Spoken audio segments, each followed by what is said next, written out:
Friends, welcome back. आज मैं एक ऐसी स्ट्रेटजी लेके आया हूं, अगर आप उसको फॉलो करते हैं तो आपकी ईएसआई से यूडीसी की एग्जाम इस साल क्लियर हो जाएगी। तो फटाफट से सेशन को सभी फ्रेंड्स में शेयर कर दीजिए। मैं आगे आपको स्ट्रेटजी बताना स्टार्ट करता हूं। देखिए, आपके जो एग्जाम है ये ईएसआई से यूडीसी की, इसमें आपको बताया कि आपके पास टोटल 4 सेक्शंस रहेंगे और चारों सेक्शन में हर सेक्शन में 25 क्वेश्चन देखने को मिल रहे हैं। और यहाँ पर एक क्वेश्चन की वैल्यू जो है 2 मार्क्स के इक्वल है, मतलब हर सेक्शन अपने पास 50 नंबर का अपने को मिलने वाला है।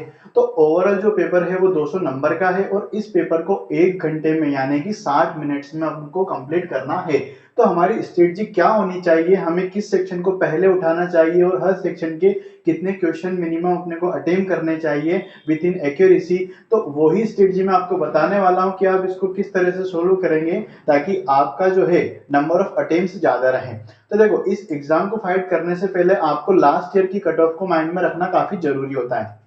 यहाँ मैंने आपको 10 इंपॉर्टेंट स्टेट्स की यहाँ पर कट ऑफ मेंशन की है, जिसमें जनरल की कट ऑफ है, एससी की कट ऑफ है, एसटी की कट ऑफ है और ओबीसी की कट ऑफ है। जैसे हाईएस्ट जो थी लास्ट ईयर, मतलब प्रीवियस ईयर 2019 में जो इसकी कट ऑफ थी पर्टिकुलर एग्जाम की, वो थी अनरिजर्व यानी कि जनरल कैटेगरी में 169.5 और ओबीसी की कट ऑफ थी 155 और सबसे लोवेस्ट कट ऑफ थी छत्तीसगढ़ की, जो कि जनरल की कितनी थी 141 और ओबीसी की कितनी थी 125.5। ठीक है, गुजरात की कट ऑफ की बात करें तो ये थी 161 और ओबीसी की कितनी थी यहाँ पर 145.5। एमपी की कितनी थी 153 जनरल की थी और ओबीसी की 139 थी, 39.5 थी। तो जनरल की जो कट ऑफ है अगर आप उसको भी टारगेट करें तो इस साल जो है आपको कट ऑफ ज्यादा लेके चलनी पड़ेगी, 170 से तो ऊपर लेना ही पड़ेगी आपको। मिनिमम 174 या 176 के प्लस में आपका अटेम्प्ट होना चाहिए, मतलब इतने आपके पास नंबर आने चाहिए। तो इसको कैसे लाएंगे अपन, इतने नंबर कैसे गेन करेंगे,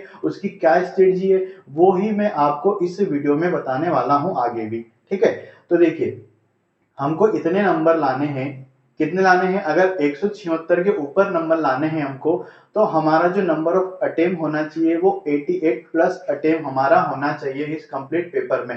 तो 88 अटेम्प्ट जो नंबर ऑफ क्वेश्चन कर रहे हैं, तो किस सेक्शन के कितने क्वेश्चन करते हैं करना चाहिए वो मैं आपको बताता हूँ। तो देखिए, ये जो है हमारी ऑफिशियल वेबसाइट, यहाँ मैं आपको एक फ्री मॉक यूडीसी का जो हमने अपलोड कर रखा है उसको मैं आपको अटेम्प्ट करके, पूरा अटेम्प्ट नहीं करूंगा, उसको मैं सोल्व करके बताता हूँ कुछ पार्टीशन के आपको सबसे पहले कौन सा सेक्शन उठाना है और कितने आपको क्वेश्चन उसके करने हैं। देखो, वहां पर एग्जाम में भी आपको सेम इंटरफेस देखने को मिलेगा।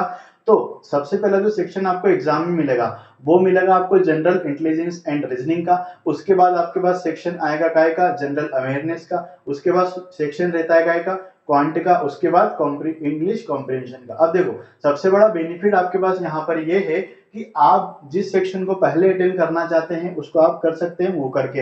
अदर एग्जाम जैसे IBPS clerk PO, SBI clerk PO है ना, उसकी अगर बात करें तो वहां पे सेक्शनल टाइम रहता है। जहां तक फर्स्ट सेक्शन का टाइम कंप्लीट नहीं होता है आप नेक्स्ट सेक्शन को अटेम्प्ट नहीं कर सकते। लेकिन यहाँ पर आपको बेनिफिट मिलता है कि आप जिस सेक्शन को पहले अटेम्प्ट करना चाहते हैं उसको कर सकते हैं।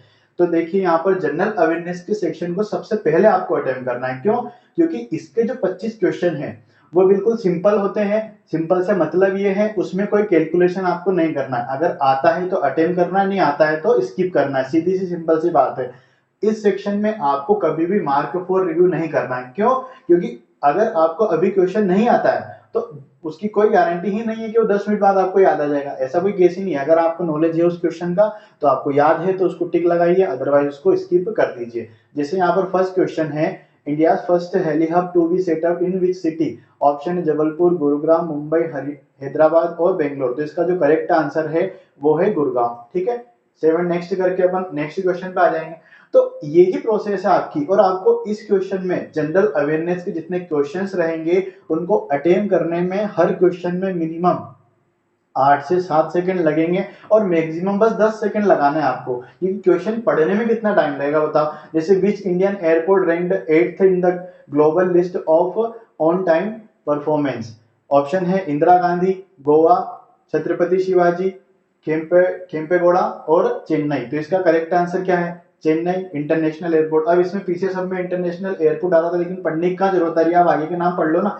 टाइम बचाओ, क्योंकि ये सब स्पीड का खेल है ना। तो कम टाइम में आप इसको सोल्व करोगे तो 25 ही क्वेश्चन आपको सबसे पहले तो यहाँ पर पढ़ने पड़ेंगे। ठीक है, मेन पॉइंट तो ये है। अब एक क्वेश्चन में अगर आप 10 सेकंड भी लगाते हो तो आपके 250 सेकंड हो रहे हैं। 250 सेकंड के कितने अपने पास टोटल, 4 से 5 मिनट के अंदर अंदर काम हो जाएगा। लेकिन मैं इसका कितना लमसम कितना मान सकता हूँ, 6 मिनट में इस सेक्शन को आपको सोल्व करने के लिए देता हूँ कि आप, मेरा रिकमेंडेशन यही है कि आप इस जनरल अवेयरनेस के सेक्शन को सिर्फ 6 सेकंड में, सॉरी 6 मिनट में इसको सोल्व करिएगा। ठीक है, अब इसके बाद कौन सा सेक्शन करना है, तो इसके बाद आपको सेक्शन सोल्व करना है कौन सा, रीजनिंग का सेक्शन सोल्व करना है। अब इसमें पजल के क्वेश्चन भी देखने को मिलेंगे, तो पजल के क्वेश्चन को आप स्किप कीजिए, उसको आप इस सेक्शन में लास्ट में ही अटेम्प्ट करना, चाहे पजल का क्वेश्चन फर्स्ट में क्यों ना पूछ ले। जैसे यहाँ पर ये पजल आ गई अपने पास 6 पर्सन की, ठीक है, वो ट्रेवलिंग कर रहे हैं ऑफिस में अलग अलग डेज को, तो मिनिमम पजल में 5 क्वेश्चन होते हैं। मैं डायरेक्टली 5th पे मूव करूंगा यहाँ से। ठीक है, अब 5वां क्वेश्चन भी मेरे को इसी का मतलब 6th क्वेश्चन का आया मेरे पास, सिलोग का आया, तो मैं अब सिलोग से ही क्वेश्चन सोल्व करना स्टार्ट कर दूंगा। मैं यहां से ही क्वेश्चन बनाना शुरू कर दूंगा, तो लगभग 20 से 30 सेकंड के अंदर अंदर ये पूरा मेरा सिलोग का क्वेश्चन, एक क्वेश्चन सोल्व हो जाता है अगर मेरी स्पीड है। देखो अगर आपने ईमानदारी से तैयारी करी है, रेगुलरली मॉक अटेम्प्ट किए हैं, तो आपकी जो है स्पीड वो बनेगी। ठीक है, अदरवाइज स्पीड नहीं बन पाएगी मेन एग्जाम में। ठीक है, ऐसे ही अपन आगे बढ़ते हुए क्वेश्चन सोल्व करते हुए चलेंगे। अब जैसे ये क्वेश्चन आ गया वर्ड पेयर का, तो ये क्वेश्चन क्या है, सिंपल दिखता है लेकिन इसमें टाइम लगता है, तो इस क्वेश्चन को आप सबसे लास्ट में करना, पजल के भी लास्ट में आप इस क्वेश्चन को करना। ठीक है, क्योंकि दिखता आसान है लेकिन ये टाइम कंज्यूमिंग क्वेश्चन होता है। फिर यहाँ पर ऑर्डर रैंकिंग का क्वेश्चन अपने को देखने को मिल रहा है, तो पेपर में जिस वेरिएशन के क्वेश्चन आते हैं उस वेरिएशन के क्वेश्चन अपने को सोल्व करते हुए चलना है, लेकिन पजल को अपने को लास्ट में करना है रीजनिंग के सेक्शन में। ठीक है, अब रीजनिंग का सेक्शन जब कंप्लीट हो जाएगा तो उसके बाद हमको आना है किस पे, क्वांट पे जंप करना है। किस पे आना है, क्वांट के क्वेश्चन करना है। अब क्वांट में सिंप्लीफिकेशन रहेगा, सिंप्लीफिकेशन नहीं रहा तो अप्रोक्सीमेशन रहेगा। उसके बाद मिसिंग सीरीज भी अपने को देखने को मिलेगी इसमें, है ना, क्वांट के सेक्शन में मिसिंग सीरीज रहेगी, मिसिंग सीरीज के साथ रोंग सीरीज हो सकती है किसी की शिफ्ट में, क्या रहेगा। उसके बाद इसमें क्वाड्रेटिक के क्वेश्चन भी पूछे जा सकते हैं, तो इनको कीजिए। ठीक है, जैसे यहाँ पर डीआई आ गई, तो डीआई को आप लास्ट में कीजिएगा, छोटे छोटे क्वेश्चन सोल्व हो गए अपने पास, सिंप्लीफिकेशन अपने कर लिया, ढूंढ के करो उसमें जो 25 क्वेश्चन है क्वांटिटी के, उसमें आप ढूंढो कि ये इजी क्वेश्चन कहां पर पड़े हुए उसमें। ठीक है, और उसके बाद डीआई करो, और सबसे लास्ट में आप अर्थमेटिक के क्वेश्चन अटेम्प्ट करना वहां पर। अर्थमेटिक के क्वेश्चन कब अटेम्प्ट करोगे आप, सबसे लास्ट में। क्यों, क्योंकि उसमें कुछ क्वेश्चन ऐसे होते हैं जो अपना टाइम खाते हैं। फिर ये क्वांट का भी जब अपना कंप्लीट हो जाएगा, फिर अपन जाएंगे इंग्लिश पे। अब इंग्लिश में देखो ऐसा है कि आरसी तो आता ही आता है, और मिनिमम 5 क्वेश्चन तो उसमें पूछते पूछते, और मैक्सिमम वो 7 पूछेगा यहाँ पर, क्योंकि टोटल 25 क्वेश्चन आ रहे हैं, तो इससे ज्यादा तो पूछ नहीं सकता, वरना पेपर में आधा पार्टीशन ही आरसी हो जाएगा, है कि नहीं। तो आरसी को आप देखते से ही स्किप कर दो, 5 क्वेश्चन मिनिमम पूछता है। देखो ये अगेन आरसी का क्वेश्चन, ये भी आरसी का, तो 6 क्वेश्चन इसमें आरसी के हो गए हैं। फिर हमको देखने को मिल रहे हैं यहाँ पर नए क्वेश्चन काय के हैं, यहाँ पर ये मिस स्पेल्ड के क्वेश्चन है। इसको आप पढ़ोगे ना जब, तो डायरेक्टली पढ़ो, यहाँ पर के हाईलाइटेड है, दिख ही रहा है अपने को, है ना, क्वेश्चन में वहां पर अवेलेबल रहेगा आपको हाईलाइटेड वाला। इसने क्या बोला है कि मिस स्पेल्ड है और ऑल आर करेक्ट, मतलब यहाँ पर मिस स्पेल्ड है, इसको सोल्व करना है। तो मैं यहाँ पर बस मिस स्पेल्ड है ना, सेंटेंस के मीनिंग से अपने को ज्यादा यहाँ पर ध्यान नहीं देना है, अपने को उस वर्ड को देखना है कि पर्टिकुलर मीनिंग उसका स्पेल लिखा हुआ है कि नहीं लिखा हुआ है ना। एलिगेंट, कोनियल और सोबर, देखो सोबर की स्पेलिंग यहाँ पर मिस्टेक है, इसकी सही स्पेल जो आएगी वो क्या आएगी, SOBER। तो इसका जो अपना जो ऑप्शन रहेगा वो क्या रहेगा, ऑप्शन नंबर डी। अब मेरे को आगे बढ़ने की कोई जरूरत ही नहीं है, क्यों जाऊंगा मैं आगे जब मेरे को यहीं पर मेरा आंसर मिल गया है। जैसे it was revealed that the टेरियो, अब टेरियो कोई वर्ड होता ही नहीं है, क्या होता है, ट्रायो होता है, मतलब 3 का समूह। तो ट्रायो पे गया, मैंने इसको क्लिक किया और मैं नेक्स्ट पे चला जाऊंगा। मेरे को ये पूरा क्वेश्चन जो बचा हुआ है इसको पढ़ने की क्या जरूरत आ रही है, इसको पढ़ने नहीं है ना अपने को, क्योंकि टाइम बचाना है। ठीक है, फिर ऐसे छोटे छोटे क्वेश्चन जो आ गए, जैसे यहाँ पर फ्रेज आ गई है, फ्रेज का क्वेश्चन आ गया, तो इस टाइप से आप उस इंग्लिश के क्वेश्चन करिएगा। और फिर टाइम बच रहा है तो आप आरसी के क्वेश्चन करना, और आरसी में भी क्या बेनिफिट मिलता है आपको, वहां पर 1 या 2 क्वेश्चन तो आपके सिनोनिम एंटोनिम से ही बन जाते हैं, तो उसको सोल्व करने के लिए तो पैसेज पढ़ने की भी जरूरत नहीं है। ठीक है, तो चलिए ये मैंने आपको बता दिया है कि सबसे पहले कौन सा सेक्शन करना है। अब मैं आपको बताता हूं कि किस सेक्शन में कितने क्वेश्चन करने हैं और किस सेक्शन में कितना टाइम देना है। तो चलिए यहां मैं आपको बताता हूं कि किस क्वेश्चन में आपको कितना टाइम देना है और कब उसको, कितने क्वेश्चन उसमें सोल्व करना है। जैसे फर्स्ट अपने को सेक्शन कौन सा करना है, जीए का सेक्शन करना है। तो इसमें जो अपना टाइम लगेगा, मैंने आपको बताया है टाइम कितना लगेगा आपको, इसमें 6 मिनट का टाइम लगेगा। कितना लगेगा, 6 मिनट से ज़्यादा नहीं देना है, जल्दी जल्दी क्वेश्चन को पढ़ना है, आता है तो ठीक है, वरना उसको नेक्स्ट कर देना है। अब इसमें जो आपको टाइम देना है वो टाइम कितना, 6 मिनट हो गया, लेकिन क्वेश्चंस कितने करने हैं। तो देखो जीए जो है ना बहुत काफी दिखने में तो सिंपल रहता है, लेकिन काफी कॉम्प्लिकेटेड चीज है ये। अगर आपको इसके लिए बहुत ज्यादा पढ़ना पड़ता है, तो इसमें है ना आपके number of attempt with accuracy करना है, तो आप 20 क्वेश्चन अटेम्प्ट करो, मिनिमम 20 तो करो ही सही, ठीक है।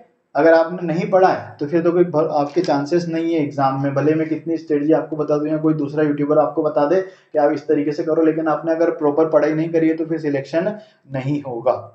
अब उसके बाद जो हमारा रीजनिंग का सेक्शन है, इसके हमें कोशिश करना है कि हम इसके सारे क्वेश्चन करें, रीजनिंग के हम सारे क्वेश्चन करें, ऐसा हमें ट्राई करना है।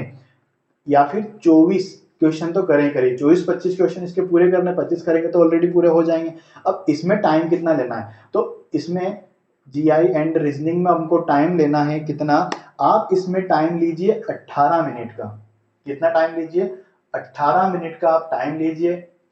तो 18 मिनट में ऑब्वियसली हो जाते हैं 25 क्वेश्चन, कोई बड़ी बात नहीं है। उसके बाद क्वांट का सेक्शन आप सोल्व कर रहे हैं, इसको आप दीजिए 20 मिनट। और अगर आपको लगता है कि पेपर मॉडरेट लेवल का आया है, वैसे मॉडरेट लेवल का नहीं आएगा, इजी टू मॉडरेट ही आएगा, मॉडरेट के भी कुछ क्वेश्चन ही देखने को मिलेंगे बस, ठीक है।